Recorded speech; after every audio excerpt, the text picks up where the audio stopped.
ওর সঙ্গে জুড়ে থাকা সমস্ত স্মৃতি আমি তো মুছে ফেলে দিয়েছিলাম। তোমার কি একটু ধারণা আছে যে আমার মেয়েটাকে আমি কতটা ঘৃণা করি? আর এই মেয়েটা আমার পরিবারটাকে প্রায় শেষ করে দিচ্ছিল। এই মহলে কি করছে? সবাই কি বিপদে ফেলেছে? সঙ্গে জুড়ে থাকা সমস্ত স্মৃতি আমি তো ধারণা আছে যে আমার কি রকম অবস্থা হচ্ছে।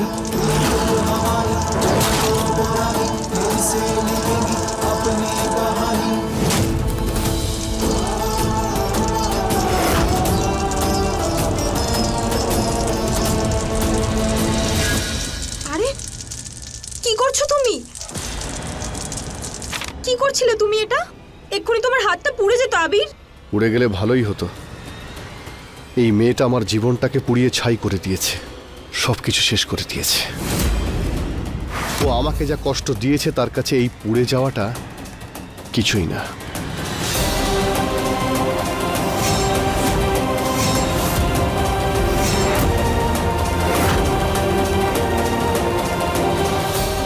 আবির, নিজেকে এতটা কষ্ট দিয়ে কোনো লাভ নেই। দেখি তোমার হাতটা।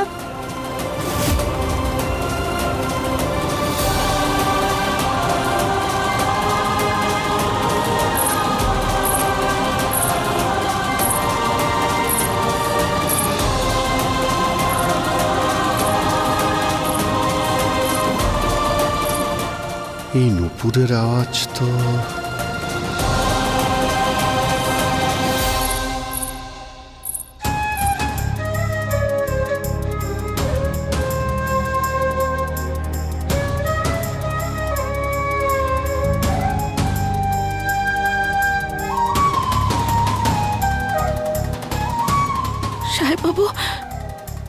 সাহেববাবু বিয়ে করে নিয়েছেন,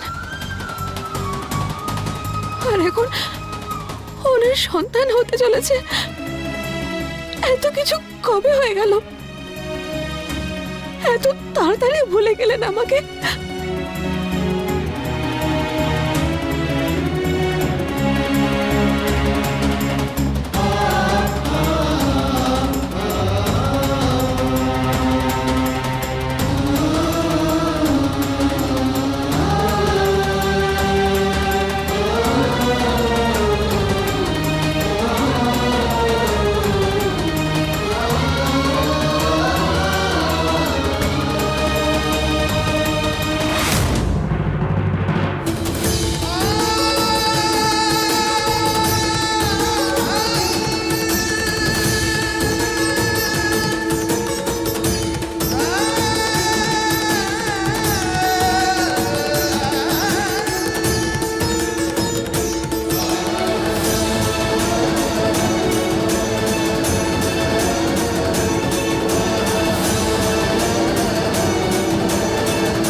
এখানে তো কেউ নেই।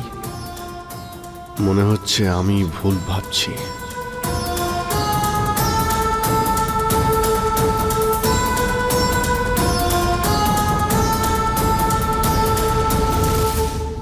অদ্ভুত ব্যাপার শোনা হয় না? আবির তো বিধির সব ছবি নষ্ট করে দিয়েছিল, তাহলে এই মিষ্টির প্যাকেটের মাঝখানে বিধির ছবি এলো কোথা থেকে? আমি রেখেছিলাম মিষ্টির বাক্সের ছবিটা, আমি রেখেছিলাম। আর তুমি আমার দিকে এইভাবে কেন তাকাচ্ছ?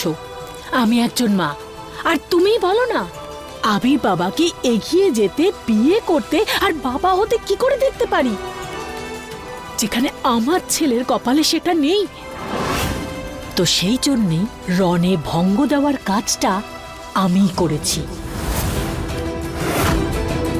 খুবই জঘন্য একটা কাজ করেছে তুমি, শোনা হয় না? খুবই জঘন্য।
আবির, থাক না বাবা।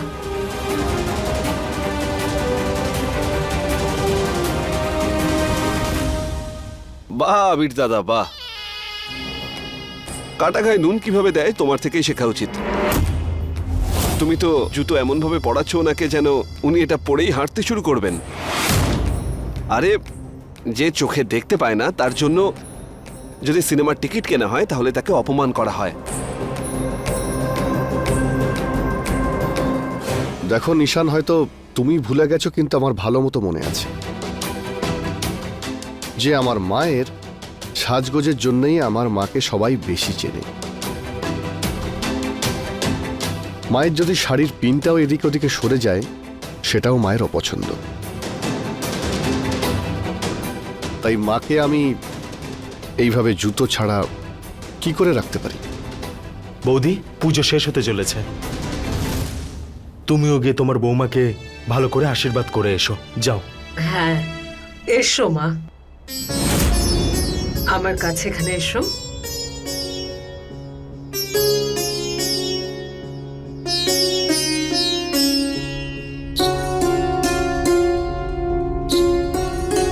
আরে না মা। মায়ের অবস্থা দেখে না আমার মাথা গরম হয়ে যায় কাকা। দেখো কাকা, এই মেয়েটা আমাদের পরিবারের কত ক্ষতি করেছে, আর আমার মায়েরও। ঘৃণা তো অনেক ছোট শব্দ, ওর প্রতি এত রাগ হচ্ছে আমার যা বলে বোঝাতে পারবো না। ওকে কোনোদিনও ক্ষমা করতে পারবো না। আমার পরিবারের সব আনন্দ কেড়ে নিয়েছে ও।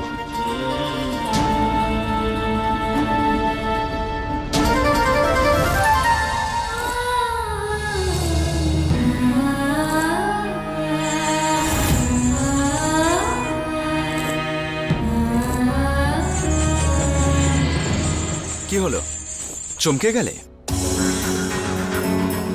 আসলে কি জানো তো, তোমার সম্বন্ধে আমি বেশ কিছু রিসার্চ করেছি। তুমি বেশ কয়েকবার আবিরের নাম বলতে থাকতে কোমাতে। আমি রিসার্চ করে জানতে পেরেছি যে আবির তোমার যে শহরে থাকে তার সাথে আগে তোমার বিয়ে হয়েছিল। তারপর তোমার এক্সিট হওয়ার পরে অন্য কারো এন্ট্রি হয়েছে। ও বাবা হতে চলেছে, তাই তোমাকে আমি এখানে আসতে দিচ্ছিলাম না, যাতে তোমার কষ্ট না হয়।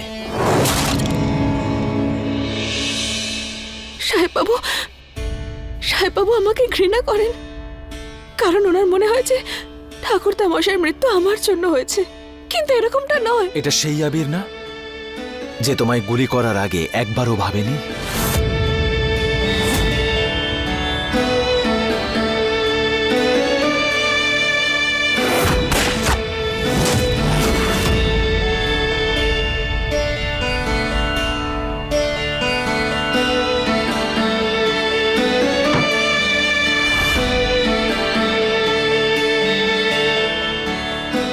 সাহেববাবু, এ কি? আমার গোটা পরিবার আমাকে ঘৃণা করে। আমি আরেকটা সুযোগ নয় পেয়ে গেলাম এই জীবনে, কিন্তু আমার বেঁচে থাকার আশা, আমার সাহেববাবুর ভালোবাসা সবাইকে ভগবান কেড়ে নিল। আমার কাছে আর কোনো আশা রইল না।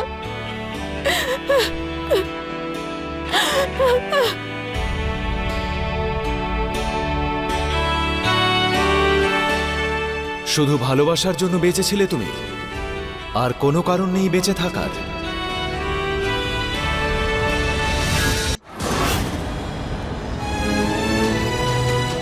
ডাক্তারবাবু, আপনি আপনি আমাকে আমার মায়ের কাছে নিয়ে চলুন। ওকে ওকে ওকে ওকে, রিল্যাক্স। আমি তোমায় তোমার মায়ের কাছে নিয়ে যাচ্ছি, কিন্তু তার আগে আমাকে কিছু করতে হবে।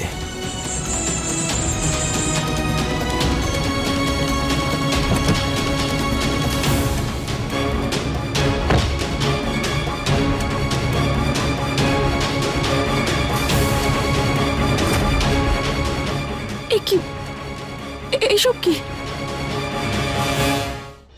ওয়েট,